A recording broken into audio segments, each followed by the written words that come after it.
ಶ್ರೀ ಗಣಪತಿ ಶಾರದಾ ಗುರುಭ್ಯೋ ನಮಃ. ಶ್ರೀರಾಮ ರಾಮ ರಾಮೇತಿ ರಮೇ ರಾಮೇ ಮನೋರಮೆ ಸಹಸ್ರನಾಮ ತತ್ತುಲ್ಯಂ ರಾಮನಾಮ ವರಾನನೆ. ಶ್ರೋತೃಗಳಿಗೆ ಶ್ರೀಮದ್ ವಾಲ್ಮೀಕಿ ರಾಮಾಯಣ ಬಾಲಕಾಂಡದ ಮೊದಲನೆಯ ಸರ್ಗಕ್ಕೆ ಸ್ವಾಗತ. ಈ ಸರ್ಗದಲ್ಲಿ ನಾರದರು ವಾಲ್ಮೀಕಿ ಮಹರ್ಷಿಗಳಿಗೆ ಶ್ರೀರಾಮನ ಕಥೆಯನ್ನು ಸಂಕ್ಷೇಪವಾಗಿ ವಿವರಿಸುತ್ತಿರುವರು. ತಪಸ್ವಾಧ್ಯಾಯ ನಿರತಂ ತಪಸ್ವಿ ವಾಗ್ವಿದಾಂಬರಂ ನಾರದಂ ಪರಿಪಪ್ರಚ್ಛ ವಾಲ್ಮೀಕಿರ್ ಮುನಿಪುಂಗವಂ. ತಪಸ್ವಿಗಳಾದ ವಾಲ್ಮೀಕಿ ಮಹರ್ಷಿಗಳು ತಪಸ್ಸಿನಲ್ಲಿಯೂ ಅಧ್ಯಯನ ಅಧ್ಯಾಪನಗಳಲ್ಲಿಯೂ ನಿರತರಾದ, ಮಾತು ಬಲ್ಲವರಲ್ಲಿ ಶ್ರೇಷ್ಠರಾದ, ಜ್ಞಾನದಾಯಕರಾದ ನಾರದ ಮಹರ್ಷಿಗಳನ್ನು ಅರ್ಘ್ಯಪಾದ್ಯಾದಿಗಳಿಂದ ಪೂಜಿಸಿ ಹೀಗೆ ಪ್ರಶ್ನಿಸುತ್ತಾರೆ. ಕೋನ್ವಸ್ಮಿನ್ ಸಾಂಪ್ರತಂ ಲೋಕೆ ಗುಣವಾನ್ಯಶ್ಚ ವೀರ್ಯವಾನ್ ಧರ್ಮಜ್ಞಶ್ಚ ಕೃತಜ್ಞಶ್ಚ ಸತ್ಯವಾಕ್ಯೋ ದೃಢವ್ರತಃ ಚಾರಿತ್ರೇಣ ಚ ಕೋ ಯುಕ್ತಃ ಸರ್ವಭೂತೇಷು ಕೋ ಹಿತಃ ವಿದ್ವಾನ್ ಕಃ ಕಃ ಸಮರ್ಥಶ್ಚ ಕಶ್ಚೈಕ ಪ್ರಿಯದರ್ಶನಃ ಆತ್ಮವಾನ್ಯೋ ಜಿತಕ್ರೋಧೋ ದ್ಯುತಿಮಾನ್ ಕೋನಸೂಯಕಃ ಕಸ್ಯ ಬಿಭ್ಯತಿ ದೇವಾಶ್ಚ ಜ್ಞಾತರೋಷಸ್ಯ ಸಂಯುಗೆ ಏತದ್ದಿಚ್ಛಾಮ್ಯಹಂ ಶ್ರೋತುಂ ಪರಂ ಕೌತೂಹಲಂ ಹಿಮೆ ಮಹರ್ಷೇ ತ್ವಂ ಸಮರ್ಥೋಸಿ ಜ್ಞಾತುಮೇವಂ ವಿಧಂ ನರಂ. ಪರಮ ಪೂಜ್ಯರಾದ ನಾರದ ಮಹರ್ಷಿಗಳೇ, ಈಗ ಲೋಕದಲ್ಲಿ ಸಕಲ ಕಲ್ಯಾಣ ಗುಣಗಳಿಂದ ಕೂಡಿರುವವನು ಯಾರು? ವೀರ್ಯವಂತನು ಯಾರು? ಧರ್ಮಜ್ಞನು ಯಾರು? ಕೃತಜ್ಞನು ಯಾರು? ಸತ್ಯ ಭಾಷೆಯು ಯಾರು? ದೃಢವಾದ ನಿಷ್ಠೆಯುಳ್ಳವನು ವ್ರತನಿಷ್ಠೆಯುಳ್ಳವನು ಯಾರು? ಮಹರ್ಷಿಗಳೇ, ಕುಲಾಚಾರವನ್ನು ಉಲ್ಲಂಘಿಸದೆ ಅನೂಚಾನವಾಗಿ ಬಂದಿರುವ ಆಚಾರ ವ್ಯವಹಾರಗಳನ್ನು ತಪ್ಪದೆ ನಡೆಸಿಕೊಂಡು ಹೋಗುತ್ತಿರುವವನಾರು? ಸಕಲ ಪ್ರಾಣಿಗಳಲ್ಲಿಯೂ ದಯಾಪರನಾಗಿರುವವನು ಯಾರು? ಚತುರ್ದಶ ವಿದ್ಯೆಗಳಲ್ಲಿಯೂ ಪಾರಂಗತನಾದ ವಿದ್ವಾಂಸನು ಯಾರು? ಸರ್ವ ಕಾರ್ಯ ದುರಂಧರನು ಯಾವನಾದರೂ ಇರುವನೇ? ಸರ್ವರಿಗೂ ಸರ್ವಕಾಲದಲ್ಲಿಯೂ ಮೋಹನ ರೂಪನಾಗಿರುವ ಪುರುಷನಿರುವನೇ? ಮಹರ್ಷಿಗಳೇ, ಅತ್ಯಂತ ಧೈರ್ಯವಂತನು ಯಾರಿದ್ದಾನೆ? ಕೋಪವನ್ನು ಜಯಿಸಿರುವವನು ಅಥವಾ ವಶಪಡಿಸಿಕೊಂಡಿರುವವನು ಯಾರು? ಎಣೆಯಿಲ್ಲದ ಕಾಂತಿಯುಳ್ಳ ಮನುಷ್ಯನು ಯಾರಿದ್ದಾನೆ? ಗುಣಗಳಲ್ಲಿ ದೋಷಗಳನ್ನು ಎಣಿಸದೇ ಇರುವ ಅಸೂಯಾರಹಿತನು ಯಾರಿದ್ದಾನೆ? ಯಾವನು ಕುಪಿತನಾಗಿ ಯುದ್ಧಕ್ಕೆ ನಿಂತರೆ ದೇವತೆಗಳೇ ಆದಿಯಾಗಿ ಸಕಲರು ಭೀತರಾಗುವರು. ಇಂತಹ ಸಕಲ ಗುಣ ಪರಿಪೂರ್ಣನಾದವನು ಈಗಿನ ಕಾಲದಲ್ಲಿ ಯಾರಾದರೂ ಇದ್ದಾರೆಯೇ? ಇದ್ದರೆ ಅವನಾರು? ಇದನ್ನು ಕೇಳಬಯಸುತ್ತೇನೆ. ಇದನ್ನು ಕೇಳಲು ನನಗೆ ತುಂಬಾ ಕುತೂಹಲ ಉಂಟಾಗಿದೆ. ಜ್ಞಾನದ ಪಾಠವನ್ನು ಹೊಂದಿರುವ ಮಹರ್ಷಿಗಳಾದ ನೀವು ಇಂತಹ ಸಕಲ ಗುಣ ಪರಿಪೂರ್ಣನಾದ ಮಾನವನು ಎಲ್ಲಿರುವನೆಂಬ ವಿಷಯವನ್ನು ತಿಳಿಸಲು ಸಮರ್ಥರಾಗಿರುವಿರಿ. ದಯವಿಟ್ಟು ಅವನಾರೆಂಬುದನ್ನು ಹೇಳಿರಿ. ಸಾಮಾನ್ಯವಾಗಿ ಸಮಕಾಲೀನರ ಸಂದರ್ಭದಲ್ಲಿ, ಅಂದರೆ ನಮ್ಮ ಕಾಲದಲ್ಲಿಯೇ ಇರುವ ನಮಗಿಂತಲೂ ಅತ್ಯಂತ ಯೋಗ್ಯವಾಗಿರುವ ವ್ಯಕ್ತಿಗಳನ್ನು ಕಂಡಾಗ ನಮ್ಮಲ್ಲಿ ಮೂಡುವುದು ಈರ್ಷ್ಯೆ, ಅಸೂಯೆ, ಇಂತಹ ಗುಣಗಳೇ ಹೊರತು ಅಂತಹ ವ್ಯಕ್ತಿಯ ಬಗ್ಗೆ ತಿಳಿದುಕೊಳ್ಳಬೇಕು, ಆ ವ್ಯಕ್ತಿಯಲ್ಲಿರುವ ಗುಣಗಳನ್ನು ನಾವೂ ಕೂಡ ಅನುಸರಿಸಲು ಪ್ರಯತ್ನಿಸಬೇಕು ಎಂದು ಎಷ್ಟು ಬಾರಿ ಯೋಚಿಸಿದ್ದೇವೆ. ಇಂದಿನ ಯಾವುದೋ ಗತಕಾಲದಲ್ಲಿ ಒಬ್ಬ ಶ್ರೇಷ್ಠ ವ್ಯಕ್ತಿ ಇದ್ದನಂತೆ, ಶ್ರೀರಾಮಚಂದ್ರನೆಂದು ಆತನ ಹೆಸರಂತೆ ಎಂದು ಹೇಳುತ್ತೇವೆಯೇ ಹೊರತು ಈಗಿನ ಕಾಲದಲ್ಲಿಯೂ ಶ್ರೀರಾಮಚಂದ್ರನಂತೆ ಬದುಕುತ್ತಿರುವವರು ಯಾರಾದರೂ ಇದ್ದರೆ ಅವರಿಗೂ ನಾವು ಸಮಾನ ಗೌರವವನ್ನು ಕೊಡುತ್ತಿದ್ದೇವೆಯೇ? ಅಥವಾ ನಮ್ಮ ಭಾವವು ಹೇಗಿರುತ್ತದೆ ಅವರ ವಿಷಯದಲ್ಲಿ? ಒಮ್ಮೆ ನಮ್ಮೊಳಗೆ ನಾವೇ ಹುಡುಕಿ ನೋಡಿಕೊಳ್ಳೋಣ. ಆಗ ನಾವು ಎಲ್ಲಿ ಹಾದಿ ತಪ್ಪುತ್ತಿದ್ದೇವೆ ಎಂಬುದರ ಅರಿವಾಗುವುದಿಲ್ಲವೇ? ವಾಲ್ಮೀಕಿಗಳು ಈ ಪ್ರಶ್ನೆಯನ್ನು ನಾರದ ಮಹರ್ಷಿಗಳಿಗೆ ಕೇಳುವ ಸಂದರ್ಭದಲ್ಲಿ ಅವರು ಶ್ರೀರಾಮನ ಸಮಕಾಲೀನರೇ ಎಂಬುದು ಗೊತ್ತಾಗುತ್ತದೆ. ಶ್ರೀರಾಮನು ಅವರ ಕಾಲದಲ್ಲಿಯೇ ಇದ್ದ ಅಂತಹ ವ್ಯಕ್ತಿ ಯಾರಾದರೂ ಇರುವನೇ? ಇದ್ದರೆ ತ್ರಿಲೋಕ ಸಂಚಾರಿಗಳಾಗಿ ಎಲ್ಲ ಜನರನ್ನು ನೋಡಿರುವ ನಾರದರಲ್ಲಿ ಅಂತಹ ವ್ಯಕ್ತಿಯ ಕುರಿತು ವಿವರಿಸುವಂತೆ ವಾಲ್ಮೀಕಿಗಳು ಕೇಳುತ್ತಿದ್ದಾರೆ. ವಾಲ್ಮೀಕಿಗಳ ಆ ಪ್ರಶ್ನೆಗಳನ್ನು ಕೇಳಿ ಮೂರು ಲೋಕಗಳಲ್ಲಿಯೂ ನಡೆಯುವ ವಿದ್ಯಮಾನಗಳೆಲ್ಲವನ್ನು ಅಂತರ್ದೃಷ್ಟಿಯಿಂದ ತಿಳಿಯಲು ಸಮರ್ಥರಾದ ನಾರದರಿಗೆ ಬಹಳ ಸಂತೋಷವಾಯಿತು. ತಮಗಾದ ಆನಂದವನ್ನು ಮುಖಾರವಿಂದದಿಂದ ಹೊರಸೂಸುತ್ತಾ ಶ್ರೂಯತಾಂ, ಕೇಳಿರಿ, ಹೇಳುತ್ತೇನೆ ಎಂದು ವಾಲ್ಮೀಕಿಗಳನ್ನು ಸಂಬೋಧಿಸಿ ನಾರದರು ಹೇಳತೊಡಗಿದರು. ಮಹರ್ಷಿಗಳೇ, ತಮ್ಮಿಂದ ಹೇಳಲ್ಪಟ್ಟ ಗುಣಗಳು ಬಹಳವಾಗಿವೆ, ಅವು ದುರ್ಲಭವೂ ಆಗಿವೆ. ಆದರೂ ನಾವು ಹೇಳಿರುವ ಸಕಲ ಗುಣಗಳಿಂದಲೂ ಪರಿಪೂರ್ಣನಾದ ಒಬ್ಬನೇ ಒಬ್ಬ ನರಪುಂಗವನ ವಿಷಯವನ್ನು ಜ್ಞಾನದಿಂದ ತಿಳಿದು ಹೇಳುವೆನು, ಕೇಳಿರಿ. ನೆನಪಿಡಿ, ಇಲ್ಲಿ ನಾವು ಭಗವಂತನಾದ ಶ್ರೀರಾಮನು ಎಂಬ ಕಾರಣದಿಂದಾಗಿ ಆತನನ್ನು ಅವತಾರ ಪುರುಷನೆಂದು ಭಾವಿಸಿದರೆ ಕೇವಲ ಒಂದು ಚಿತ್ರಪಟದಲ್ಲಿ ಕಟ್ಟುಹಾಕಿ ಪೂಜಿಸುವುದಷ್ಟಕ್ಕೆ ಸೀಮಿತಗೊಳಿಸಿ ಬಿಡುತ್ತೇವೆ. ಆದರೆ ಶ್ರೀರಾಮಚಂದ್ರನು ಕೂಡ ನಮ್ಮಂತೆಯೇ ಒಬ್ಬ ನರಮನುಷ್ಯನಾಗಿ ಈ ಲೋಕದಲ್ಲಿ ನಡೆದಾಡಿ ಎಲ್ಲ ಕಷ್ಟ ಸುಖಗಳನ್ನು ಅನುಭವಿಸಿದ್ದ ಎಂದರೆ ಆತನ ಕೆಲವೊಂದಿಷ್ಟು ಗುಣಗಳನ್ನಾದರೂ ಮೈಗೂಡಿಸಿಕೊಳ್ಳಲು ಪ್ರಯತ್ನಿಸಬಹುದೇನೋ. ನಾರದರು ಕಥೆಯನ್ನು ಮುಂದುವರಿಸಿ ಹೇಳುತ್ತಿದ್ದಾರೆ. ವೈವಸ್ವತ ಮನುವಿಗೆ ಜ್ಯೇಷ್ಠ ಪುತ್ರನಾದ ಇಕ್ಷ್ವಾಕುವಿನ ವಂಶದಲ್ಲಿ ಹುಟ್ಟಿದ ರಾಮ ರಾಮ ಎಂದು ಜನಗಳಿಂದ ಕರೆಯಲ್ಪಡುವ ನರಪುಂಗವನು ನೀವು ಹೇಳಿದ ಸಕಲ ಲಕ್ಷಣಗಳಿಂದಲೂ ಪರಿಪೂರ್ಣನಾಗಿರುವನು. ಅವನ ಕಲ್ಯಾಣ ಗುಣಗಳನ್ನು ನಾನು ವಿವರಿಸಿ ಹೇಳುವೆನು, ಕೇಳಿರಿ. ರಾಮನು ವಿಕಾರರಹಿತವಾದ ಆತ್ಮವುಳ್ಳವನು, ಪ್ರಪಂಚವೆಲ್ಲವನ್ನೂ ತನ್ನ ವಶದಲ್ಲಿ ಇಟ್ಟುಕೊಂಡಿರುವವನು, ಜಿತೇಂದ್ರಿಯನು ಮತ್ತು ಸರ್ವಜ್ಞನು, ನೀತಿಶಾಸ್ತ್ರ ವಿಶಾರದನು, ಸರ್ವ ವೇದ ಪ್ರವರ್ತಕನು, ಅಷ್ಟೈಶ್ವರ್ಯ ಸಂಪನ್ನನು, ಶತ್ರು ವಿನಾಶಕನು. ವಾಲ್ಮೀಕಿಗಳೇ, ಇವಿಷ್ಟು ಅವನ ಕಲ್ಯಾಣ ಗುಣಗಳಾದವು. ಮಹಾಪುರುಷನಾದ ಆ ರಾಮನ ಶರೀರ ಲಕ್ಷಣಗಳನ್ನು ವಿವರಿಸಿ ಹೇಳುವೆನು, ಕೇಳಿರಿ. ರಾಮನು ಎತ್ತರವಾದ ಹೆಗಲಿನಿಂದ ಕೂಡಿರುವನು. ಅವನ ಬಾಹುಗಳು ದುಂಡು ದುಂಡಾಗಿವೆ. ಕುತ್ತಿಗೆಯು ಶಂಖದಂತಿದ್ದು ತ್ರಿವಳಿಗಳಿಂದ ಕೂಡಿರುವುದು. ಕಪೋಲಗಳ ಮೇಲ್ಭಾಗವು ಪುಷ್ಟವಾಗಿದೆ. ಅವನಿಗೆ ವಿಶಾಲವಾದ, ಕಠಿಣವಾದ ಮತ್ತು ಉಬ್ಬಿದ ಎದೆಯಿರುವುದು. ಅವನು ಮಹಾಧನುಸ್ಸನ್ನು ಧರಿಸಿರುತ್ತಾನೆ. ಶ್ರೀರಾಮನ ಹೆಗಲುಗಳ ಸಂಧಿ ಪ್ರದೇಶವು ಗೂಢವಾಗಿದೆ. ಅದು ತುಂಬಿಕೊಂಡಿರುವುದರಿಂದ ಸಂಧಿ ಪ್ರದೇಶದ ಮೂಳೆಗಳು ಕಾಣುವುದಿಲ್ಲ. ಅವನು ಕಾಮ, ಕ್ರೋಧ, ಲೋಭ, ಮೋಹ, ಮದ, ಮಾತ್ಸರ್ಯಗಳೆಂಬ ಅರಿಷಡ್ವರ್ಗವನ್ನು ದಮನ ಮಾಡಿರುವನು. ಅವನ ಬಾಹುಗಳು ಅವನ ಮಂಡಿಯವರೆಗೂ ಪ್ರಸರಿಸಿದ್ದು ನೀಳವಾಗಿರುವವು. ಅವನ ತಲೆಯು ವೃತ್ತಾಕಾರವಾಗಿದ್ದು ಸ್ತ್ರೀಯ ರೂಪದಲ್ಲಿದೆ. ಹಣೆಯು ಅರ್ಧಚಂದ್ರಾಕಾರದಲ್ಲಿದ್ದು ಉನ್ನತವಾಗಿದೆ. ನಡಿಗೆಯು ಗಜಗಮನದಂತಿರುವುದು. ರಾಮನು ತೀರ ಎತ್ತರದ ಮನುಷ್ಯನೂ ಅಲ್ಲ, ಕುಳ್ಳು ಮನುಷ್ಯನೂ ಅಲ್ಲ. ಲಕ್ಷಣ ಶಾಸ್ತ್ರದ ಪ್ರಕಾರ 96 ಅಂಗುಲ ಎತ್ತರವಿದ್ದಾನೆ. ಅವನ ಶರೀರದ ಅಂಗಾಂಗಗಳು ಯುಕ್ತ ಪ್ರಮಾಣದಲ್ಲಿವೆ. ಅವನು ಶ್ಯಾಮಲ ವರ್ಣನು, ಮಹಾ ತೇಜಸ್ವಿಯು. ಅವನಿಗೆ ಮಾಂಸಲವಾದ ಉಬ್ಬಿದ ವಕ್ಷಸ್ಥಳವಿರುವುದು. ಅವನು ಪದ್ಮಪತ್ರದಂತೆ ವಿಶಾಲವಾದ ಕಣ್ಣುಗಳುಳ್ಳವನು. ಯಾವಾಗಲೂ ಅನುಪಮವಾದ ದೇಹಕಾಂತಿಯಿಂದ ಕೂಡಿರುವನು. ಅವನ ಶರೀರದಲ್ಲಿ ಸಕಲ ವಿಧವಾದ ಶುಭ ಸೂಚಕ ಚಿಹ್ನೆಗಳು ಇವೆ. ಅವನು ಶರಣಾಗತ ರಕ್ಷಣಾ ಧರ್ಮವನ್ನು ಪೂರ್ಣವಾಗಿ ತಿಳಿದಿರುವನು. ಸತ್ಯ ಪ್ರತಿಜ್ಞನು, ಯಾವಾಗಲೂ ಪ್ರಜೆಗಳ ಹಿತದಲ್ಲಿಯೇ ನಿರತನಾಗಿರುವನು. ಆಶ್ರಿತ ರಕ್ಷಕನೆಂಬ ಕೀರ್ತಿಯನ್ನು ಪಡೆದಿರುವನು. ಸರ್ವ ವಿಷಯ ಜ್ಞಾನ ಸಂಪನ್ನನು, ನಿತ್ಯ ಶುದ್ಧನು, ಗುರು ಹಿರಿಯರಿಗೆ ಯಾವಾಗಲೂ ವಿಧೇಯನು, ಯಾವಾಗಲೂ ಪ್ರಜೆಗಳ ಮತ್ತು ಆಶ್ರಿತರ ಹಿತರಕ್ಷಣೆಯಲ್ಲಿಯೇ ಮಗ್ನನಾಗಿರುವನು. ಸಾಕ್ಷಾತ್ ಪ್ರಜಾಪತಿಗೆ ಅಥವಾ ಬ್ರಹ್ಮನಿಗೆ ಸಮಾನನು.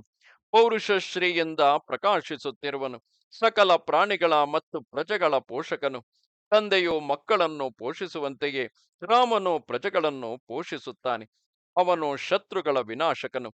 ಪ್ರಪಂಚದಲ್ಲಿ ರಾಜರು ಸಾಮಾನ್ಯವಾಗಿ ಪ್ರಜೆಗಳ ರಕ್ಷಕರಾಗಿರುತ್ತಾರೆ. ಆದರೆ ಶ್ರೀರಾಮನು ಸಕಲ ಪ್ರಾಣಿಗಳ ಸಂರಕ್ಷಕನೂ ಕೂಡ ಆಗಿರುತ್ತಾನೆ.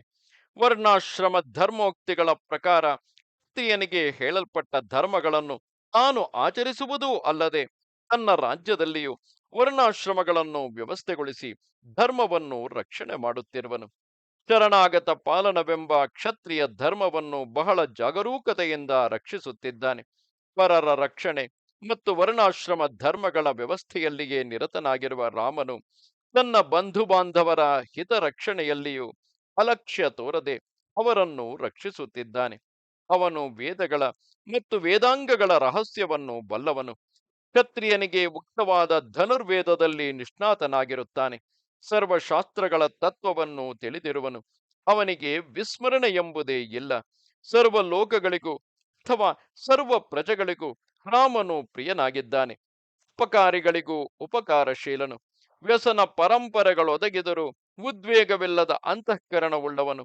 ಆಯಾ ಕಾಲದಲ್ಲಿ ಮಾಡಬೇಕಾದ ವೈದಿಕ ಲೌಕಿಕ ಕರ್ತವ್ಯ ನಿರ್ವಹಣೆಯಲ್ಲಿ ಕುಶಲನು. ಸಮುದ್ರ ರಾಜನಲ್ಲಿ ನದಿಗಳು ಹೇಗೆ ನಿರಂತರವೂ ಸೇರುತ್ತಿರುತ್ತವೆಯೋ ಅದೇ ರೀತಿಯಲ್ಲಿ ಶ್ರೀರಾಮನಲ್ಲಿಗೆ ಸತ್ಪುರುಷರು ಹೋಗುತ್ತಿರುತ್ತಾರೆ.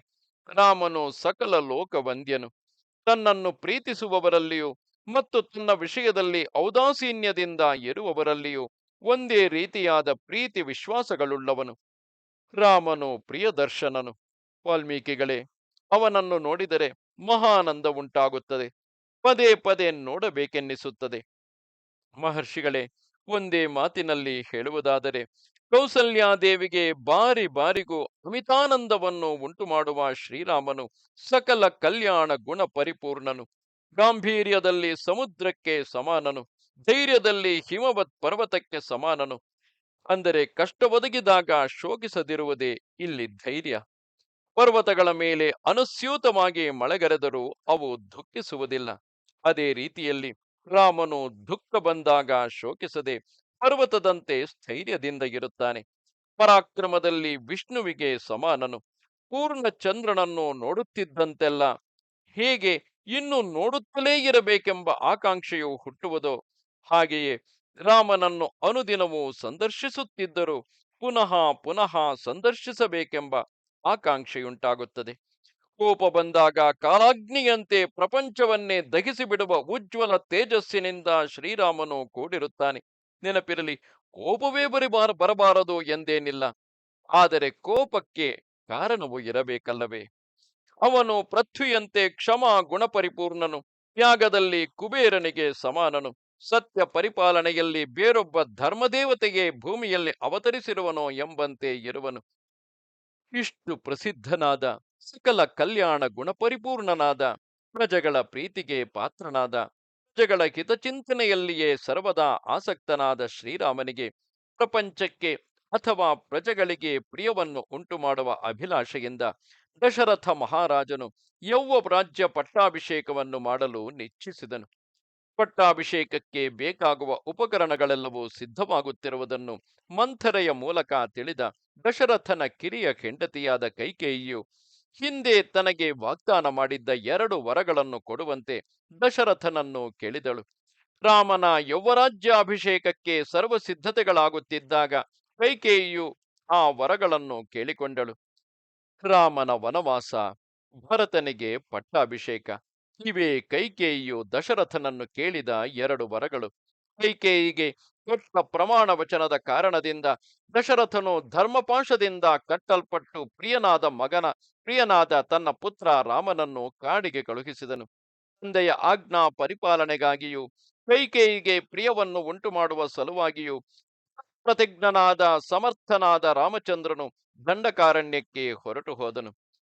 ರಾಮನಿಗೆ ಅತಿ ಪ್ರಿಯನು, ವಿನಯ ಸಂಪನ್ನನು, ಸುಮಿತ್ರಾದೇವಿಗೆ ಆನಂದದಾಯಕನೂ ಆದ ಲಕ್ಷ್ಮಣನು ಪ್ರಿಯತಮನಾದ ರಾಮನ ವಿಷಯದಲ್ಲಿ ಶ್ರೇಷ್ಠವಾದ ಸೋದರ ಭಾವವನ್ನು ವ್ಯಕ್ತಪಡಿಸುತ್ತಾ ತಂದೆಯ ಆಜ್ಞಾಪರಿಪಾಲನೆಗಾಗಿ ಅರಣ್ಯಕ್ಕೆ ಹೊರಟ ರಾಮನನ್ನು ಅನುಸರಿಸಿ ನಡೆದನು.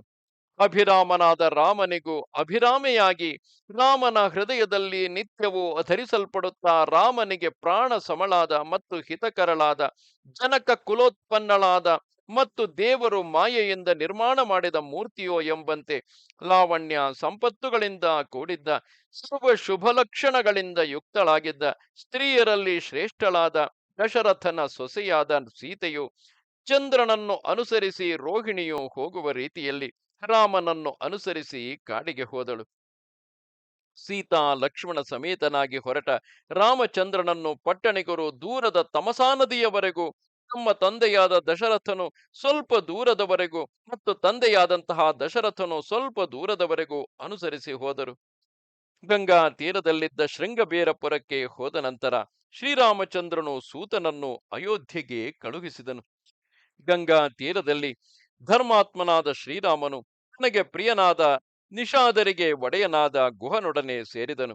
ಗುಹನು ಸಿದ್ಧಪಡಿಸಿದ ದೋಣಿಯಲ್ಲಿ ಸೀತಾ ಲಕ್ಷ್ಮಣ ಸಮೇತನಾಗಿ ಕುಳಿತು ಗಂಗಾ ನದಿಯನ್ನು ದಾಟಿ ಅನಂತರ ಗುಹನಿಂದ ಬೀಳ್ಕೊಡಲ್ಪಟ್ಟು ಅರಣ್ಯದಲ್ಲಿ ಮುಂದೆ ಮುಂದೆ ನಡೆದು ಒಂದು ವನದಿಂದ ಮತ್ತೊಂದು ವನಕ್ಕೆ ಹೋಗುತ್ತಾ ಜಲ ಸಮೃದ್ಧವಾಗಿದ್ದ ಅನೇಕ ನದಿಗಳನ್ನು ದಾಟಿ ಭರದ್ವಾಜರ ನಿರ್ದೇಶದಂತೆ ಸೀತಾ ರಾಮ ಲಕ್ಷ್ಮಣರು ಚಿತ್ರಕೂಟ ಪರ್ವತವನ್ನು ಸೇರಿದರು. ಮಹರ್ಷಿಗಳಾದ ಭರದ್ವಾಜರ ನಿರ್ದೇಶದಂತೆಯೇ ರಮ್ಯವಾದ ಆಶ್ರಮವು ಲಕ್ಷ್ಮಣನಿಂದ ನಿರ್ಮಿಸಲ್ಪಟ್ಟಿತು. ಆಶ್ರಮದ ಸುತ್ತಲೂ ಇದ್ದ ವನ ಪ್ರದೇಶದಲ್ಲಿ ಸಂಚರಿಸಿ ನಯನ ಮನೋಹರವಾದ ಪ್ರಕೃತಿಯ ಸೌಂದರ್ಯಾತಿಶಯವನ್ನು ನೋಡಿ ಆನಂದಿಸುತ್ತಾ ದೇವಗಂಧರ್ವ ರೂಪಾದಿಯಲ್ಲಿ ದೇವಗಂಧರ್ವರ ಉಪಾದಿಯಲ್ಲಿ ಅವರ ಸ್ವರೂಪದಲ್ಲಿ ಸೀತಾರಾಮ ಲಕ್ಷ್ಮಣರು ಸುಖದಿಂದಿದ್ದರು. ಶ್ರೀರಾಮಚಂದ್ರನು ಸೀತಾ ಲಕ್ಷ್ಮಣರ ಸಮೇತನಾಗಿ ಚಿತ್ರಕೂಟ ಪರ್ವತಕ್ಕೆ ಹೋದ ನಂತರ ದಶರಥನು ಪ್ರೀತಿಯ ಪುತ್ರನ ಅಗಲಿಕೆಯ ಶೋಕದಿಂದ ಪೀಡಿತನಾಗಿ ಮಗನನ್ನು ಬಾರಿ ಬಾರಿಗೂ ನೆನೆದು ದುಃಖ ಪಡುತ್ತಾ ಸ್ವರ್ಗವನ್ನೈದಿದನು. ದಶರಥನ ಮರಣಾನಂತರದಲ್ಲಿ ವಸಿಷ್ಠ ಪ್ರಮುಖರಾದ ಬ್ರಾಹ್ಮಣರು ಭರತನನ್ನು ಸಾಮ್ರಾಜ್ಯಾಭಿಷೇಕಕ್ಕೆ ನಿಯೋಜಿಸಿದರು. ಆದರೆ ಭರತನಿಗೆ ರಾಜ್ಯವಾಳಲು ಸಾಮರ್ಥ್ಯವಿದ್ದರೂ ಅವನು ರಾಜ್ಯವನ್ನು ಬಯಸಲಿಲ್ಲ. ವಸಿಷ್ಠಾದಿಗಳಿಂದಲೂ ಮತ್ತು ಚತುರಂಗ ಬಲದಿಂದಲೂ ಕೂಡಿದವನಾಗಿ ಶ್ರೀರಾಮಚಂದ್ರನನ್ನೇ ರಾಜ್ಯಭಾರವನ್ನು ವಹಿಸುವಂತೆ ಪ್ರಸನ್ನನನ್ನಾಗಿ ಮಾಡಲು ವೀರನಾದ ಅವನು ಅರಣ್ಯಕ್ಕೆ ಹೊರಟನು. ಸ್ವತಃ ಪ್ರಸನ್ನ ಹೃದಯನಾದ ಸತ್ಯ ಪರಾಕ್ರಮಿಯಾದ ರಾಮನ ಬಳಿಗೆ ಹೋಗಿ ಅಣ್ಣನನ್ನು ಪೂಜ್ಯತಮನೆಂದು ಪುರಸ್ಕರಿಸಿ ಬದ್ಧಾಂಜಲಿಯಾಗಿ ನಿಂತು ಹೇಳಿದನು: ಅಣ್ಣ, ಜ್ಯೇಷ್ಠ ಪುತ್ರನಿರುವಾಗ ಕನಿಷ್ಠನು ರಾಜ್ಯ ಸಿಂಹಾಸನಕ್ಕೆ ಅರ್ಹನಲ್ಲ. ಈ ಸನಾತನ ಧರ್ಮವನ್ನು ಪೂರ್ಣವಾಗಿ ತಿಳಿದಿರುವ ನೀನೇ ಇಂದು ನಮ್ಮ ರಾಜನಾಗಿರುವೆ. ರಾಮನು ತನ್ನ ಬಳಿಗೆ ಬಂದವರ ಮನಸ್ಸನ್ನು ಹರ್ಷಗೊಳಿಸುವ ಸ್ವಭಾವದವನು, ಉದಾರನು. ತನ್ನ ಬಳಿಗೆ ಯಾಚಕರು ಯಾರಾದರೂ ಬಂದರೆಂದು ತಿಳಿದ ಮಾತ್ರದಿಂದಲೇ ಪ್ರಸನ್ನ ಮುಖಾರವಿಂದದಿಂದ ಅವರನ್ನು ಸ್ವಾಗತಿಸಿ ಸತ್ಕರಿಸಿ ಅವರ ಇಚ್ಛೆಯನ್ನು ಪೂರ್ಣ ಮಾಡುವ ಸ್ವಭಾವದವನು. ಆದರೂ ತಂದೆಯ ಕಾರಣದಿಂದಾಗಿ ಮಹಾಬಲಶಾಲಿಯಾದ ಶ್ರೀರಾಮಚಂದ್ರನು ರಾಜ್ಯವನ್ನು ಅಪೇಕ್ಷಿಸಲಿಲ್ಲ. ಅಂದರೆ ಭರತನ ಪ್ರಾರ್ಥನೆಗೆ ಒಪ್ಪಲಿಲ್ಲ. ಭರತನು ಬಹಳ ದುಃಖಿತನಾಗಿ ಪುನಃ ಪುನಃ ಪ್ರಾರ್ಥಿಸಲು ಕಡೆಗೆ ತನ್ನ ಪಾದುಕೆಗಳನ್ನು ಅವನಿಗೆ ಕೊಟ್ಟು, ಈ ಪಾದುಕೆಗಳನ್ನು ನನ್ನ ಪ್ರತಿನಿಧಿಯನ್ನಾಗಿ ಭಾವಿಸಿ ನೀನು ರಾಜ್ಯಭಾರ ಮಾಡು ಎಂದು ಹೇಳಿ ದುಃಖಿಸುತ್ತಿದ್ದ ಭರತನನ್ನು ಮತ್ತೆ ಮತ್ತೆ ಸಂತೈಸಿ ಕಳುಹಿಸಿಕೊಟ್ಟನು. ಭರತನ ಇಚ್ಛೆಯು ಪೂರ್ಣವಾಗಲಿಲ್ಲ. ಆದರೂ ಅಣ್ಣನ ನಿರ್ದೇಶದಂತೆ ನಡೆಯಲೇಬೇಕು. ಅವನು ಭಾರವಾದ ಹೃದಯದಿಂದ ರಾಮನನ್ನು ಅಗಲಿ ಪರಿವಾರ ಸಮೇತನಾಗಿ ಅಯೋಧ್ಯೆಯ ಕಡೆಗೆ ಹಿಂದಿರುಗಿದನು. ಅಯೋಧ್ಯೆಯು ಸಮೀಪವಾಗುತ್ತಲೇ ರಾಮರಹಿತವಾದ ಪಟ್ಟಣಕ್ಕೆ ಪ್ರವೇಶಿಸುವುದು ಭರತನಿಗೆ ಸಖ್ಯವಾಗಲಿಲ್ಲ. ಅಯೋಧ್ಯೆಗೆ ಸ್ವಲ್ಪ ದೂರದಲ್ಲಿದ್ದ ನಂದಿ ಗ್ರಾಮದಲ್ಲಿಯೇ ನಿವಾಸ ಮಾಡಿದನು. ರಾಮನ ಪಾದುಕೆಗಳನ್ನು ಸಿಂಹಾಸನದ ಮೇಲಿಟ್ಟು ಪ್ರತಿನಿತ್ಯವೂ ಆ ಪಾದುಕೆಗಳಿಗೆ ನಮಸ್ಕರಿಸಿ ಒಂದೊಂದು ದಿನವನ್ನು ರಾಮನ ಆಗಮನವನ್ನು ಕಳಕಳಿಯಿಂದ ಪ್ರತೀಕ್ಷಿಸುತ್ತಾ ರಾಜ್ಯಭಾರವನ್ನು ಮಾಡುತ್ತಿದ್ದನು. ಹೀಗೆ ಭರತನು ಅಯೋಧ್ಯೆಗೆ ಹೊರಟ ನಂತರದಲ್ಲಿ ಶ್ರೀಮಂತನಾದ ಸತ್ಯಸಂಧನಾದ ಜಿತೇಂದ್ರಿಯನಾದ ರಾಮನು ಯೋಚಿಸತೊಡಗಿದನು. ಈ ಚಿತ್ರಕೂಟದಲ್ಲಿಯೇ ಇದ್ದರೆ ಪಟ್ಟಣಿಗರು ಪುನಃ ನನ್ನನ್ನು ನೋಡುವ ಸಲುವಾಗಿ ಬರಬಹುದು, ನನ್ನ ಪ್ರತಿಜ್ಞೆಗೆ ಭಂಗ ತರಲು ಯತ್ನಿಸಲೂಬಹುದು. ಹೀಗೆಂದು ಯೋಚಿಸಿ ಪಿತೃವಾಕ್ಯ ಪರಿಪಾಲನೆಯಲ್ಲಿಯೇ ನಿಷ್ಠನಾದ ರಾಮನು ಸೀತಾ ಲಕ್ಷ್ಮಣರೊಡನೆ ದಂಡಕಾವನವನ್ನು ಪ್ರವೇಶಿಸಿದನು. ರಾಜೀವಲೋಚನನಾದ ಶ್ರೀರಾಮನು ಮಹಾರಣ್ಯವನ್ನು ಪ್ರವೇಶಿಸಿ ವಿರಾಧನೆಂಬ ರಾಕ್ಷಸನನ್ನು ಸಂಹರಿಸಿ ಶರಭಂಗರೆಂಬ ಮಹರ್ಷಿಗಳನ್ನು ಸಂದರ್ಶಿಸಿದನು. ಶರಭಂಗರ ಅನುಜ್ಞೆಯನ್ನು ಪಡೆದು ಸುತೀಕ್ಷ್ಣರೆಂಬ ಮಹರ್ಷಿಗಳನ್ನು, ಅಗಸ್ತ್ಯರನ್ನು ಮತ್ತು ಅಗಸ್ತ್ಯರ ಅನುಜರಾದ ಸುದರ್ಶನರೆಂಬ ಮಹರ್ಷಿಗಳನ್ನು ಸೀತಾ ಲಕ್ಷ್ಮಣರ ಸಮೇತನಾಗಿ ಸಂದರ್ಶಿಸಿ ಸತ್ಕರಿಸಿದನು. ಅಗಸ್ತ್ಯರ ಮಾತಿನಂತೆ ಇಂದ್ರ ಧನುಸ್ಸನ್ನು, ಖಡ್ಗವನ್ನು, ಅಕ್ಷಯ ಬಾಣಗಳುಳ್ಳ 2 ಬತ್ತಳಿಕೆಗಳನ್ನು ಪರಮ ಪ್ರೀತನಾಗಿ ಶ್ರೀರಾಮನು ಸ್ವೀಕರಿಸಿದನು. ಆಗ ಅರಣ್ಯದಲ್ಲಿದ್ದ ಅಸುರ ರಾಕ್ಷಸರನ್ನು ವಧೆ ಮಾಡಿ ತಮಗಿರುವ ಉಪದ್ರವವನ್ನು ಹೋಗಲಾಡಿಸಬೇಕೆಂದು ಪ್ರಾರ್ಥಿಸುವ ಸಲುವಾಗಿ ಆ ವನದಲ್ಲಿ ವಾಸ ಮಾಡುತ್ತಿದ್ದ ಎಲ್ಲ ಋಷಿಗಳು ಅರಣ್ಯದಲ್ಲಿ ವನಚರರೊಡನೆ ವಾಸ ಮಾಡುತ್ತಿದ್ದ ಶ್ರೀರಾಮನ ಬಳಿಗೆ ಬಂದರು. ರಾಕ್ಷಸರಿಂದ ನಿಬಿಡವಾಗಿದ್ದ ಆ ವನದಲ್ಲಿ ಶ್ರೀರಾಮನು ದಂಡಕಾರಣ್ಯವಾಸಿಗಳಾದ ಅಗ್ನಿಗೆ ಸಮವಾದ ತೇಜಸ್ಸಿನಿಂದ ಕೂಡಿದ್ದ ಮಹರ್ಷಿಗಳು ಹೇಳಿದ ಮಾತುಗಳನ್ನು ಕೇಳಿ ಅವರ ಅಪೇಕ್ಷೆಯಂತೆ ರಾಕ್ಷಸರನ್ನು ಯುದ್ಧದಲ್ಲಿ ಸಂಹಾರ ಮಾಡುವುದಾಗಿ ಋಷಿಗಳ ಸನ್ನಿಧಿಯಲ್ಲಿ ಪ್ರತಿಜ್ಞೆ ಮಾಡಿದನು. ದಂಡಕಾರಣ್ಯದಲ್ಲಿ ಜನಸ್ಥಾನವೆಂಬ ಪ್ರದೇಶದಲ್ಲಿ ವಾಸ ಮಾಡುತ್ತಿದ್ದ ಶ್ರೀರಾಮನು ಅದೇ ಸ್ಥಳದಲ್ಲಿ ವಾಸ ಮಾಡುತ್ತಿದ್ದ ಕಾಮರೂಪಿಣಿಯಾದ ಶೂರ್ಪಣಖೆ ಎಂಬ ರಾಕ್ಷಸಿಯನ್ನು ವಿರೂಪಗೊಳಿಸಿದನು. ಅನಂತರದಲ್ಲಿ ಶೂರ್ಪಣಖೆಯು ವಿಕಾರವಾದ ಶೂರ್ಪಣಖೆಯ ವಿಕಾರವಾದ ರೂಪವನ್ನು ನೋಡಿ ಮತ್ತು ಅವಳ ಮಾತುಗಳನ್ನು ಕೇಳಿ ರಾಮನನ್ನು ಕೊಲ್ಲಲು ಯುದ್ಧ ಸನ್ನದ್ಧರಾಗಿ ಬಂದ ಸಮಸ್ತ ರಾಕ್ಷಸರನ್ನು, ಕರ, ತ್ರಿಶಿರಸ್ಸು ಮತ್ತು ದೂಷಣರೆಂಬ ರಾಕ್ಷಸರನ್ನು, ಅವರ ಅನುಯಾಯಿಗಳಾಗಿದ್ದ ಸಾವಿರಾರು ರಾಕ್ಷಸರನ್ನು ಶ್ರೀರಾಮನು ಯುದ್ಧದಲ್ಲಿ ಸಂಹರಿಸಿದನು. ಆ ವನದಲ್ಲಿ ವಾಸ ಮಾಡುತ್ತಿದ್ದ ಜನಸ್ಥಾನ ನಿವಾಸಿಗಳಾಗಿದ್ದ 14,000 ರಾಕ್ಷಸರನ್ನು ಸಂಹರಿಸಿದನು. ತನ್ನ ಜ್ಞಾತಿಯಾದ ಕರನ ವಧೆಯು ರಾಮನಿಂದ ಆಯಿತೆಂಬುದನ್ನು ಕೇಳಿ ಕ್ರೋಧದಿಂದ ಮೂಢನಾದ ರಾವಣನು ರಾಮನಿಗೆ ಪ್ರತೀಕಾರ ಮಾಡುವ ಸಲುವಾಗಿ ಮಾರೀಚನೆಂಬ ರಾಕ್ಷಸನ ಸಹಾಯವನ್ನು ಕೋರಿದನು. ರಾಮನ ಪರಾಕ್ರಮದ ಉಗ್ರತೆಯನ್ನು ಹಿಂದೆ ಅನುಭವಿಸಿದ್ದ ಮಾರೀಚನು ರಾವಣನಿಗೆ ಹೇಳಿದನು: ರಾವಣೇಶ್ವರ, ನರಾದಿಗಳನ್ನು ಸಂಹಾರ ಮಾಡಿರುವುದರಿಂದಲೇ ಶ್ರೀರಾಮನು ಎಂತಹ ಮಹಾ ಬಲಶಾಲಿ ಎಂಬುದನ್ನು ಊಹಿಸಬಹುದಾಗಿದೆ. ನ ವಿರೋಧೋ ಬಲವತ ಕ್ಷಮೋ ರಾವಣ ತೇನತೆ. ಬಲಿಷ್ಠರೊಡನೆ ವಿರೋಧವನ್ನು ಕಟ್ಟಿಕೊಳ್ಳುವುದು ಖಂಡಿತವಾಗಿಯೂ ಯುಕ್ತವಲ್ಲ. ಹೀಗೆ ಬಹುವಿಧವಾಗಿ ಹೇಳಿ ರಾವಣನನ್ನು ತಡೆಯಲು ಯತ್ನಿಸಿದನು. ಆದರೆ ಮೃತ್ಯುವಿನಿಂದ ಪ್ರೇರಿತನಾದ ರಾವಣನು ಮಾರೀಚನ ಮಾತನ್ನು ತಿರಸ್ಕರಿಸಿ ಮಾರೀಚನನ್ನು ಜೊತೆಯಲ್ಲಿ ಕರೆದುಕೊಂಡು ರಾಮನ ಆಶ್ರಮದೆಡೆಗೆ ತೆರಳಿದನು. ರಾವಣನು ಸೀತಾಪಹರಣದ ಯೋಜನೆಯನ್ನು ಸಿದ್ಧಪಡಿಸಿದನು. ಆ ಯೋಜನೆಯಂತೆ ಮಾರೀಚನು ಮಾಯಾ ಮೃಗವಾದನು. ಆ ಚಿನ್ನದ ಜಿಂಕೆಯನ್ನು ತರುವ ಸಲುವಾಗಿ ರಾಮನು ಜಿಂಕೆಯ ಹಿಂದೆ ಹೊರಟನು. ಆ ಮಾಯಾ ಮೃಗವು ದಶರಥನ ಪುತ್ರರಾದ ವೀರರಾದ ರಾಮ ಲಕ್ಷ್ಮಣರನ್ನು ಬಹಳ ದೂರಕ್ಕೆ ಕೊಂಡೊಯ್ಯಿತು. ರಾಮ ಲಕ್ಷ್ಮಣರು ಇಲ್ಲದ ಆ ಸಮಯವನ್ನು ನೋಡಿ ರಾವಣನು ಸೀತೆಯನ್ನು ಅಪಹರಿಸಿಕೊಂಡು ಹೋದನು. ಹೋಗುವ ದಾರಿಯಲ್ಲಿ ಪ್ರತಿಭಟಿಸಿದ ಜಟಾಯುವನ್ನು ಬಾಣಗಳಿಂದ ಘಾಸಿಪಡಿಸಿ ಲಂಕೆಗೆ ಹೊರಟು ಹೋದನು. ರಾಮನು ಮಾರೀಚನನ್ನು ಕೊಂದು ತನ್ನನ್ನು ಹುಡುಕಿಕೊಂಡು ಬಂದ ಲಕ್ಷ್ಮಣನೊಡನೆ ಆಶ್ರಮಕ್ಕೆ ಬಂದನು. ಅಲ್ಲಿ ಸೀತೆಯೂ ಇರಲಿಲ್ಲ. ಆಕೆಯನ್ನು ಹುಡುಕುತ್ತಿದ್ದಾಗ ಸ್ವಲ್ಪ ದೂರದಲ್ಲಿ ಪ್ರಾಣ ಬಿಡಲು ಸಿದ್ಧನಾಗಿದ್ದ ಜಟಾಯುವನ್ನು ಶ್ರೀರಾಮನು ಕಂಡನು ಮತ್ತು ಅವನಿಂದ ರಾವಣನು ಸೀತೆಯನ್ನು ಅಪಹರಿಸಿಕೊಂಡು ಹೋದನೆಂಬ ದುರ್ವಾರ್ತೆಯನ್ನು ಕೇಳಿದನು. ಶ್ರೀರಾಮನಿಗೆ ಆ ವಾರ್ತೆಯನ್ನು ತಿಳಿಸಿದೊಡನೆಯೇ ಜಟಾಯುವಿನ ಪ್ರಾಣಪಕ್ಷಿಯು ಹಾರಿಹೋಯಿತು. ಶ್ರೀರಾಮನ ಶೋಕವು ಇಮ್ಮಡಿಯಾಯಿತು. ಶೋಕಪರೀತನಾದ ಅವನು ಜಟಾಯುವಿಗೆ ಬ್ರಹ್ಮಮೇಧ ಕ್ರಮದಿಂದ ಸಂಸ್ಕಾರ ಮಾಡಿ ಕಾಡಿನಲ್ಲಿ ಸೀತೆಯನ್ನು ಹುಡುಕುತ್ತಿದ್ದಾಗ ಹೊಟ್ಟೆಯಲ್ಲಿ ತಲೆಯನ್ನು ಧರಿಸಿ ವಿಕೃತ ರೂಪನಾಗಿಯೂ ಭಯಂಕರನಾಗಿಯೂ ಇದ್ದ ಪ್ರಬಂಧನೆಂಬ ರಾಕ್ಷಸನನ್ನು ಕಂಡನು. ಉದ್ದವಾದ ತೋಳುಗಳನ್ನು ಚಾಚಿ ತಮ್ಮನ್ನು ಬಂಧಿಸಿದ ಪ್ರಬಂಧಾಸುರನನ್ನು ಮಹಾಬಾಹುವಾದ ರಾಮನು ಸಂಹರಿಸಿದನು. ಪ್ರಬಂಧನ ಪ್ರಾರ್ಥನೆಯಂತೆ ಅವನ ಪಾರ್ಥಿವ ಶರೀರವನ್ನು ದಹನ ಮಾಡಿದ್ದರಿಂದ ಅವನಿಗೆ, ಅಂದರೆ ಆ ಕಬಂಧನಿಗೆ, ಸ್ವರ್ಗ ಪ್ರಾಪ್ತಿಯಾಯಿತು.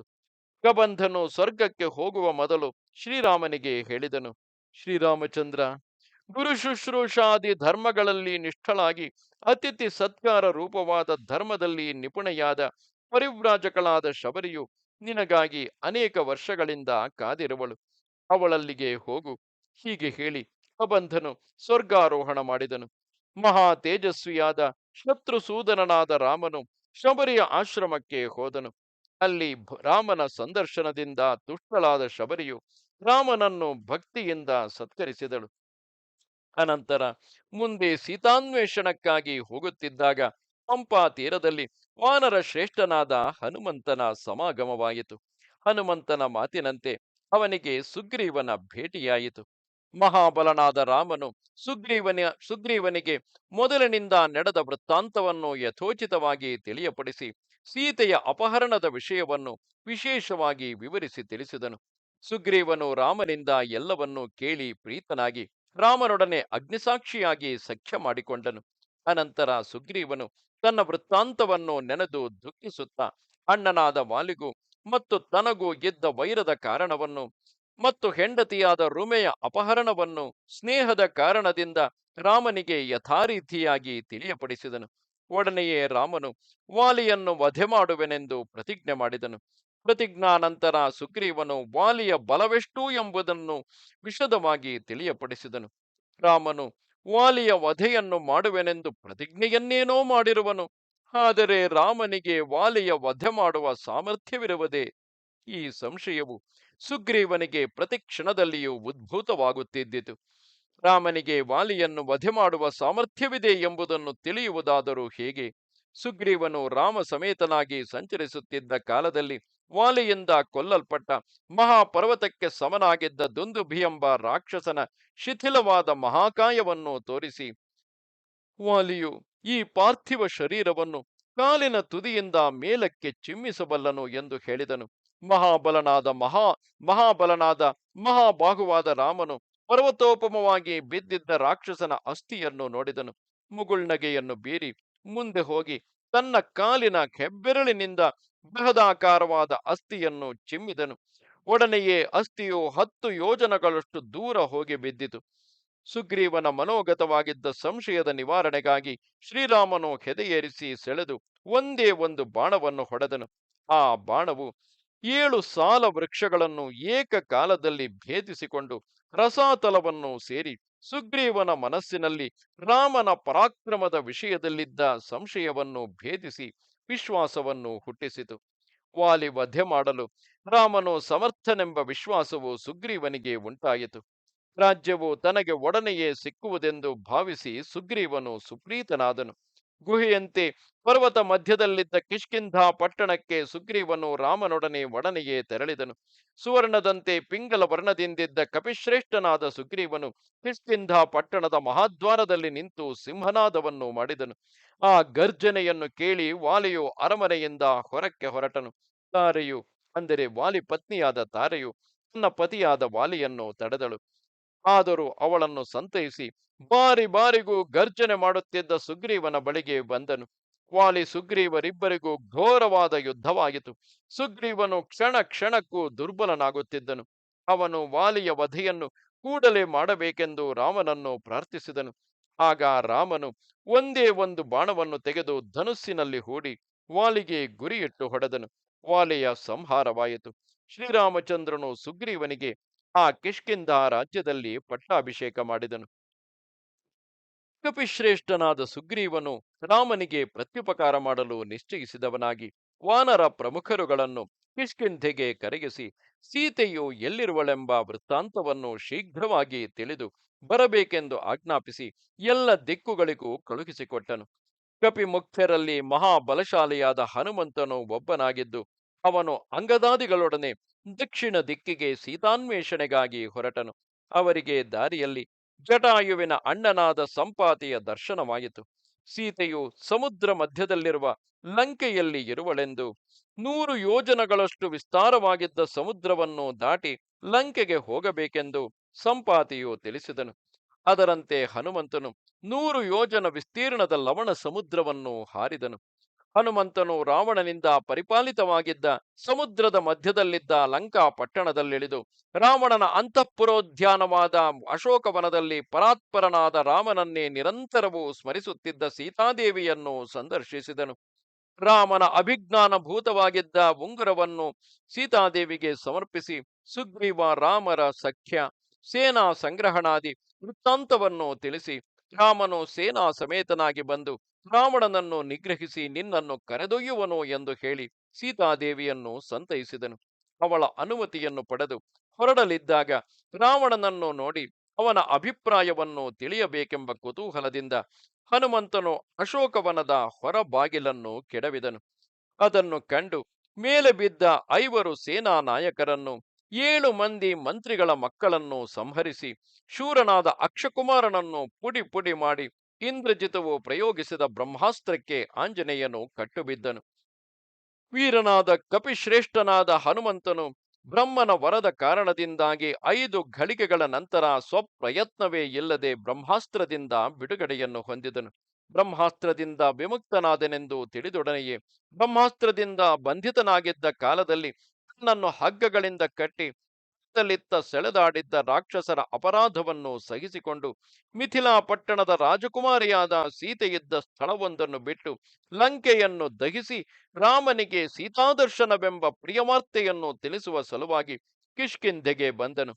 ಅಪಾರವಾದ ಬುದ್ಧಿಯುಳ್ಳ ಹನುಮಂತನು ಮಹಾತ್ಮನಾದ ರಾಮನಿಗೆ ಪ್ರದಕ್ಷಿಣೆಯನ್ನು ಮಾಡಿ ನಮಸ್ಕರಿಸಿ ಅಂಜಲಿ ಬದ್ಧನಾಗಿ, ರಾಮಚಂದ್ರ, ಸೀತಾದೇವಿಯನ್ನು ಕಂಡೆನು ಎಂದು ಹೇಳಿ ಅಲ್ಲಿ ಅವಳಿದ್ದ ಪರಿಸ್ಥಿತಿಯನ್ನು ವಿವರಿಸಿ ಹೇಳಿದನು. ಅನಂತರದಲ್ಲಿ ಶ್ರೀರಾಮನು ಸುಗ್ರೀವ ಸಮೇತನಾಗಿ ಸಮುದ್ರರಾಜನ ಬಳಿಗೆ ಹೋದನು. ಸಮುದ್ರರಾಜನು ರಾಮನಿಗೆ ಲಂಕೆಗೆ ಹೋಗುವ ಮಾರ್ಗವನ್ನು ತೋರಿಸದೆ ಔದಾಸೀನ್ಯದಿಂದ ಇದ್ದುದರಿಂದ ರಾಮನು ಕೋಪಗೊಂಡು ಸೂರ್ಯನಂತೆ ಪ್ರಖರವಾದ ತನ್ನ ಬಾಣಗಳಿಂದ ಸಮುದ್ರವನ್ನು ಶೋಷಿಸಲಾರಂಭಿಸಿದನು. ಸಮುದ್ರರಾಜನು ಭಯಗೊಂಡವನಾಗಿ ರಾಮನ ಕೋಪವನ್ನು ಶಮನ ಮಾಡಲು ಸಶರೀರನಾಗಿ ಬಂದು ಶಾಂತನಾಗುವಂತೆ ರಾಮನನ್ನು ಪ್ರಾರ್ಥಿಸಿದನು. ಸಮುದ್ರರಾಜನ ಮಾತಿನಂತೆ ಶ್ರೀರಾಮನು ನಲನಿಂದ ಸಮುದ್ರದ ಮೇಲೆ ಸೇತುವೆಯನ್ನು ಕಟ್ಟಿಸಿದನು. ಆ ಸೇತುವೆಯ ಮೂಲಕ ಶ್ರೀರಾಮನು ವಾನರ ಸೈನ್ಯ ಸಮೇತನಾಗಿ ಲಂಕೆಗೆ ಹೋಗಿ ಯುದ್ಧದಲ್ಲಿ ರಾವಣನನ್ನು ಸಂಹರಿಸಿ ಸೀತೆಯನ್ನು ಪಡೆದನು. ಆದರೆ ಲೋಕಾಪವಾದದ ಭೀತಿಯಿಂದ ರಾಮನು ಸೀತೆಯನ್ನು ಕರೆದೊಯ್ಯಲು ಬಹಳ ಲಜ್ಜಿತನಾದನು. ನೆರೆದಿದ್ದ ಸಭೆಯಲ್ಲಿ ಸೀತೆಯನ್ನು ಕುರಿತು ಅವಳ ಬಗೆಗೆ ಕಠಿಣವಾದ ಮಾತುಗಳನ್ನಾಡಿದನು. ಅವಳು ರಾಮನು ಹೇಳಿದ ಕಠೋರವಾದ ಮಾತುಗಳನ್ನು ಸಹಿಸದೆ ಲಕ್ಷ್ಮಣನಿಂದ ಅಗ್ನಿಯನ್ನು ಸಿದ್ಧಪಡಿಸಿ ಅಗ್ನಿ ಪ್ರವೇಶ ಮಾಡಿದಳು. ಒಡನೆಯೇ ಅಗ್ನಿದೇವನು ಸರ್ವರ ಸಮ್ಮುಖದಲ್ಲಿ ಸೀತೆಯನ್ನು ಕರೆತಂದು, ಸೀತೆಯು ಪರಮಪಾವನೆ ಎಂದು, ಕಲ್ಮಷರಹಿತಳೆಂದು, ತ್ರಿಕರಣ ಶುದ್ಧಳೆಂದು ಹೇಳಿದನು. ರಾಮನು ಅಗ್ನಿದೇವನು ಹೇಳಿದ ಮಾತುಗಳಿಂದ ಸೀತೆಯು ದೋಷರಹಿತಳೆಂಬುದನ್ನು ನಿಶ್ಚಯಿಸಿದವನಾಗಿ ಸೀತೆಯನ್ನು ಪರಿಗ್ರಹಿಸಿ ಅವಳನ್ನು ನಾನಾ ವಿಧವಾದ ಪ್ರಿಯೋಕ್ತಿಗಳಿಂದ ಸಂತೈಸಿ ಹೆಚ್ಚಿನ ಸಂತೋಷವನ್ನು ವ್ಯಕ್ತಪಡಿಸಿದನು. ಸಂಪ್ರಹೃಷ್ಟನಾಗಿದ್ದ ಶ್ರೀರಾಮಚಂದ್ರನನ್ನು ದೇವತೆಗಳು ಪೂಜಿಸಿ ಶ್ಲಾಘಿಸಿದರು. ಮಹಾತ್ಮನಾದ ರಾಘವನು ಮಾಡಿದ ರಾವಣ ವಧೆಯೆಂಬ ಮಹಾ ಕಾರ್ಯದಿಂದ 3 ಲೋಕಗಳು, ದೇವರ್ಷಿ ಗಣಗಳು, ಸ್ಥಾವರ ಜಂಗಮಗಳು ಸಂತುಷ್ಟವಾದವು. ಶ್ರೀರಾಮನು ರಾಕ್ಷಸೇಂದ್ರನಾದ ವಿಭೀಷಣನಿಗೆ ಲಂಕಾ ರಾಜ್ಯದ ಪಟ್ಟಾಭಿಷೇಕವನ್ನು ಮಾಡಿ ಕೃತಕೃತ್ಯನಾಗಿ ಆನಂದ ಭರಿತನಾದನು. ತನ್ನ ವಿಜಯವನ್ನು ಶ್ಲಾಘಿಸಲು ಬಂದಿದ್ದ ದೇವತೆಗಳಿಂದ ವರವನ್ನು ಪಡೆದು ಯುದ್ಧದಲ್ಲಿ ಸತ್ತು ಹೋಗಿದ್ದ ವಾನರ ಸೇನೆಗಳಿಗೆ ಪ್ರಾಣದಾನವನ್ನು ಮಾಡಿ ಮಲಗಿ ನಿದ್ರಿಸುತ್ತಿದ್ದವರನ್ನು ಎಬ್ಬಿಸುವಂತೆ ಎಲ್ಲರನ್ನೂ ಎಬ್ಬಿಸಿ ಸುಗ್ರೀವ, ವಿಭೀಷಣ, ಸೀತಾ, ಲಕ್ಷ್ಮಣ, ಹನುಮತ್ ಸಮೇತನಾಗಿ ಪುಷ್ಪಕ ವಿಮಾನದಲ್ಲಿ ಕುಳಿತು ಅಯೋಧ್ಯ ಪಟ್ಟಣಕ್ಕೆ ಹೊರಟನು.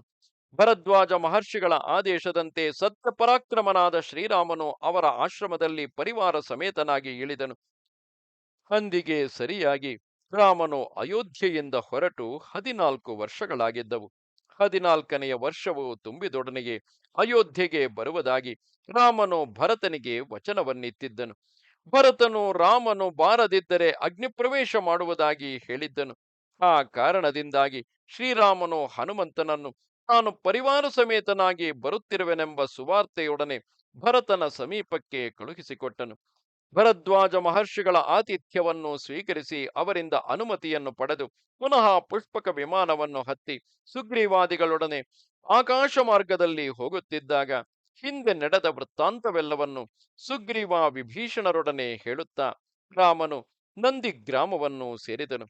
ಪಿತೃವಾಕ್ಯ ಪರಿಪಾಲನೆಯನ್ನು ಪೂರ್ಣವಾಗಿ ಮಾಡಿ ದೋಷರಹಿತನಾದ ಶ್ರೀರಾಮನು ಅನೇಕ ವರ್ಷಗಳಿಂದ ಗಂಟು ಗಂಟಾಗಿದ್ದ ಜಡೆಯನ್ನು ಬಿಚ್ಚಿ ಅನುಜರಿಂದೊಡಗೂಡಿ ಸೀತಾ ಸಹಿತನಾಗಿ ಪಟ್ಟಾಭಿಷಿಕ್ತನಾಗಿ ರಾಜ್ಯಭಾರವನ್ನು ವಹಿಸಿಕೊಂಡನು.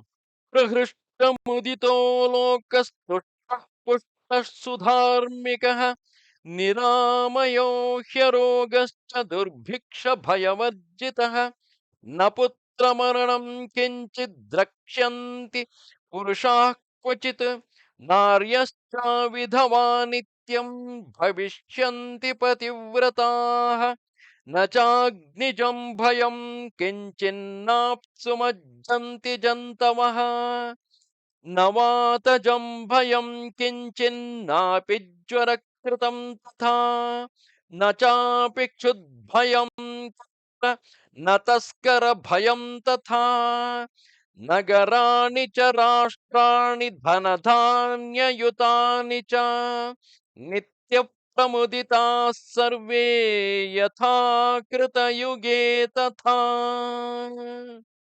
ಶ್ರೀರಾಮಚಂದ್ರನು ರಾಜ್ಯವಾಳುತ್ತಿರುವಾಗ ಪ್ರಜೆಗಳು ಪರಮಾನಂದ ಭರಿತರಾಗಿದ್ದರು.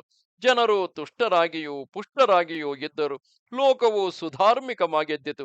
ಜನರ ಜೀವನವು ಧರ್ಮಮೂಲವಾಗಿದ್ದಿತು. ಪ್ರಜೆಗಳು ಅರೋಗ ದೃಢಕಾಯರಾಗಿದ್ದರು. ಜನರಿಗೆ ಯಾವ ಮಾನಸಿಕ ವ್ಯಥೆಯೂ ಇರಲಿಲ್ಲ. ದುರ್ಭಿಕ್ಷದ ಭಯವು ಶ್ರೀರಾಮನ ರಾಜ್ಯದಲ್ಲಿ ಇರಲಿಲ್ಲ. ಪುತ್ರ ಮರಣವು ಎಲ್ಲಿಯೂ ಕಾಣಿಸುತ್ತಿರಲಿಲ್ಲ. ಸ್ತ್ರೀಯರು ನಿತ್ಯ ಸುಮಂಗಲಿಯರಾಗಿದ್ದು ಪತಿವ್ರತೆಯರಾಗಿರುತ್ತಿದ್ದರು. ವಿಧವೆಯರೇ ಅವನ ರಾಜ್ಯದಲ್ಲಿ ಇರಲಿಲ್ಲ. ಶ್ರೀರಾಮನು ರಾಜ್ಯವಾಳುತ್ತಿರುವಾಗ ದೇಶದಲ್ಲಿ ಶ್ರೀರಾಮನು ರಾಜ್ಯವಾಳುತ್ತಿರುವಾಗ ದೇಶದಲ್ಲಿ ಅಗ್ನಿ ಭಯವಿರಲಿಲ್ಲ. ಪ್ರವಾಹವು ಅತ್ಯಧಿಕವಾಗಿ ಜನರು ನೀರಿನಲ್ಲಿ ಮುಳುಗಿ ಹೋಗುತ್ತಿರಲಿಲ್ಲ. ಬಿರುಗಾಳಿಯಿಂದ ಪ್ರಪಂಚವು ಅಲ್ಲೋಲ ಕಲ್ಲೋಲವಾಗುತ್ತಿರಲಿಲ್ಲ. ಜ್ವರದಿಂದ ಮನುಷ್ಯರು ನರಳುತ್ತಿರಲಿಲ್ಲ. ಅನಾವೃಷ್ಟಿಯಿಂದ ಧಾನ್ಯಾದಿಗಳು ಬೆಳೆಯದೆ ಪ್ರಜೆಗಳು ಹಸಿವಿನಿಂದ ನರಳುತ್ತಿರಲಿಲ್ಲ. ದೇಶದಲ್ಲಿ ಕಳ್ಳಕಾಕರ ಭಯವೂ ಇರಲಿಲ್ಲ. ನಗರಗಳು ಮತ್ತು ರಾಷ್ಟ್ರಗಳು ಧನಧಾನ್ಯ ಸಮೃದ್ಧವಾಗಿದ್ದವು. ಕೃತಯುಗದಲ್ಲಿ ಹೇಗೆ ಮಾನವರು ನಿತ್ಯಾನಂದದಿಂದ ಇರುತ್ತಿದ್ದರೋ ಕೃತಯುಗದಲ್ಲಿ ಹೇಗೆ ಮಾನವರು ನಿತ್ಯಾನಂದದಿಂದ ಇರುತ್ತಿದ್ದರೋ ಹಾಗೆಯೇ ತ್ರೇತಾಯುಗದಲ್ಲಿಯೂ ಶ್ರೀರಾಮಚಂದ್ರನ ಆಳ್ವಿಕೆಯಲ್ಲಿಯೂ ಪ್ರಜೆಗಳು ನಿತ್ಯಾನಂದದಿಂದ ಇರುತ್ತಿದ್ದರು. ಮಹಾಭಾರತದ ಶಾಂತಿ ಪರ್ವದಲ್ಲಿ ಒಂದು ಪ್ರಸಂಗ. ಭೀಷ್ಮನು ಯುಧಿಷ್ಠಿರನಿಗೆ ಕಾಲಧರ್ಮವನ್ನು ಹೇಳುತ್ತಾ, ರಾಜನೇ ಕಾಲಸ್ವರೂಪಿ, ರಾಜನಾದವನು ಯೋಗ್ಯನಾಗಿದ್ದರೆ ಕಲಿಯುಗದಲ್ಲಿಯೂ ಕೃತಯುಗದ ವಾತಾವರಣವನ್ನು ಕಾಣಬಹುದು. ಅದೇ ರಾಜನು ಅಯೋಗ್ಯನಾದರೆ ಕೃತಯುಗದ ನಡುವೆಯೂ ಕಲಿಯುಗದ ಸ್ವರೂಪವು ಉಂಟಾಗಬಹುದು. ಆದ್ದರಿಂದ ಪ್ರಜೆಗಳನ್ನು ಪಾಲಿಸುವ ರಾಜನು ಹೇಗಿರುತ್ತಾನೆ ಎಂಬುದು ಮುಖ್ಯವಾಗುತ್ತದೆ. ಪ್ರಜೆಗಳು ಕೂಡ ತಮ್ಮ ರಾಜನನ್ನು ಆರಿಸುವಾಗ ಎಚ್ಚರದಿಂದಿರಬೇಕು. ಅವರು ಎಂತಹ ರಾಜನನ್ನು ತಮ್ಮನ್ನು ಆಳುವ ಸಲುವಾಗಿ ಆರಿಸಿಕೊಂಡಿರುತ್ತಾರೋ ಅಂತಹ ಕಾಲವನ್ನೇ ಅನುಭವಿಸುತ್ತಾರೆ ಎಂದು ಭೀಷ್ಮನು ಯುಧಿಷ್ಠಿರನಿಗೆ ಅಲ್ಲಿ ಹೇಳುತ್ತಾನೆ. ಇಲ್ಲಿ ರಾಮರಾಜ್ಯವೂ ಕೂಡ ಅದಕ್ಕೆ ನಿದರ್ಶನವಾಗಿದೆ. ಕೃತಯುಗದಲ್ಲಿ ಹೇಗೆ ಮಾನವರು ನಿತ್ಯಾನಂದದಿಂದ ಇರುತ್ತಿದ್ದರೋ ಹಾಗೆಯೇ ತ್ರೇತಾಯುಗದಲ್ಲಿಯೂ ಶ್ರೀರಾಮಚಂದ್ರನ ಆಳ್ವಿಕೆಯಲ್ಲಿಯೂ ಪ್ರಜೆಗಳು ನಿತ್ಯಾನಂದದಿಂದ ಇರುತ್ತಿದ್ದರು. ಮಹಾ ಯಶಸ್ವಿಯಾದ ಶ್ರೀರಾಮನು ಅನೇಕ ಅಶ್ವಮೇಧ ಯಾಗಗಳನ್ನು, ಬಹು ಸುವರ್ಣಕವೆಂಬ ಯಾಗಗಳನ್ನು, ಅಗ್ನಿಷ್ಠೋಮಾದಿಗಳನ್ನು ಮಾಡಿ, ಕೋಟಿ ಸಂಖ್ಯೆಯ ಗೋದಾನಗಳನ್ನು ಮಾಡಿ ಬ್ರಹ್ಮಲೋಕವನ್ನು ಸೇರುತ್ತಾನೆ. ರಾಘವನು ಈ ಲೋಕದಲ್ಲಿ ಮುಂದೆ ರಾಜವಂಶದ 100 ಧಾರ್ಮಿಕರಾದ ಅರಸರನ್ನು ನೆಲೆಗೊಳಿಸುವನು. ಅವರ ಮೂಲಕ ಬ್ರಹ್ಮ, ಕ್ಷತ್ರಿಯ, ವೈಶ್ಯ, ಶೂದ್ರರೆಂಬ 4 ವರ್ಣಗಳನ್ನು ಅವರವರ ವರ್ಣಾಶ್ರಮ ಧರ್ಮಗಳಲ್ಲಿ ಅನುಷ್ಠಾನ ಪರರಾಗಿರುವಂತೆ ನಿಯೋಜಿಸುವನು. ಈ ರೀತಿಯಲ್ಲಿ 11,000 ವರ್ಷಗಳ ಕಾಲ ಶ್ರೀರಾಮನು ರಾಜ್ಯವನ್ನು ಪರಿಪಾಲನೆ ಮಾಡಿ ಬ್ರಹ್ಮಲೋಕವನ್ನು ಸೇರುವನು. ಇದಂ ಪವಿತ್ರಂ ಪಾಪಘ್ನಂ ಪುಣ್ಯಂ ವೇದೈಶ್ಚ ಸಂಹಿತಂ ಯಃ ಪಠೇದ್ಧರ್ಮಚರಿತಂ ಸರ್ವ ಪಾಪೈ ಪ್ರಮುಚ್ಯತೆ. ಏತದಾಜ್ಞಾನಮಾಯುಷ್ಯಂ ಪಠನ್ ರಾಮಾಯಣಂ ನರಃ ಸಪುತ್ರ ಪೌತ್ರಃ ಸಗಣ ಪ್ರೇತ್ಯ ಸ್ವರ್ಗೇ ಮಹೀಯತೆ. ಪಠನ್ ದ್ವಿಜೋ ವಾಗ್ಷಭಕ್ತ್ವಮೀಯ ಕ್ಷತ್ರಿಯೋ ಭೂಮಿ ಪತಿತ್ವಮೀಯ ವಣಿಗ್ನ ಪುಣ್ಯ ಫಲತ್ವಮೀಯ ಧನಶ್ಚ ಶೂದ್ರೋಪಿ ಮಹತ್ವಮೀಯ. ವಾಲ್ಮೀಕಿಗಳೇ, ನಾರದರು ಹೇಳುತ್ತಿರುವರು, ನಾನು ಹೇಳಿದ ಈ ರಾಮಾಯಣವು ಪವಿತ್ರವಾದುದು. ಅನುದಿನವೂ ರಾಮಾಯಣದ ಶ್ರವಣ ಕೀರ್ತನಗಳು ಮಾನವನನ್ನು ಮಹಾಪಾಪಗಳಿಂದಲೂ ವಿಮುಕ್ತಗೊಳಿಸುವುದು. ಇದು ವೇದಕ್ಕೆ ಸಮಾನವಾದುದು. ಯಾವನು ಈ ಮಹಾಚರಿತವನ್ನು ಪಠನ ಮಾಡುವನೋ ಅವನು ಸರ್ವ ಪಾಪಗಳಿಂದಲೂ ವಿಮುಕ್ತನಾಗುತ್ತಾನೆ. ದೀರ್ಘಾಯುಷ್ಯವನ್ನು ನೀಡುವ ರಾಮಾಯಣವನ್ನು ಯಾವ ಮನುಷ್ಯನು ಅನುದಿನವೂ ಪಾರಾಯಣ ಮಾಡುವನೋ ಅವನು ಪುತ್ರ ಪೌತ್ರ ಪರಿವಾರ ಸಮೇತನಾಗಿ ಕಾಲಾನಂತರದಲ್ಲಿ ಸ್ವರ್ಗವನ್ನು ಹೊಂದಿ ಅಲ್ಲಿ ಪೂಜಿಸಲ್ಪಡುತ್ತಾನೆ. ಇದನ್ನು ಪ್ರತಿದಿನವೂ ಪಾರಾಯಣ ಮಾಡುವ ಬ್ರಾಹ್ಮಣನು ಶ್ರೇಷ್ಠವಾದ ಮಾತಿನ ಸಂಪತ್ತಿಗೆ ಅಧಿಪತಿಯಾಗುತ್ತಾನೆ. ನೆನಪಿರಲಿ, ಬ್ರಾಹ್ಮಣನಾದವನಿಗೆ ಮಾತೆ ಸಂಪತ್ತು, ಕ್ಷತ್ರಿಯನಿಗೆ ಭೂಮಿಯೇ ಸಂಪತ್ತು. ಆದ್ದರಿಂದ ಇದನ್ನು ಅನುದಿನವೂ ಪಾರಾಯಣ ಮಾಡುವ ಕ್ಷತ್ರಿಯನು ಭೂಪತಿಯಾಗುತ್ತಾನೆ.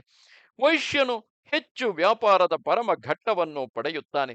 ಅನುದಿನವೂ ಈ ರಾಮಾಯಣವನ್ನು ಪಾರಾಯಣ ಮಾಡುವ ಶೂದ್ರನು ಜನರಲ್ಲಿ ಶ್ರೇಷ್ಠನೆನಿಸಿಕೊಳ್ಳುತ್ತಾನೆ.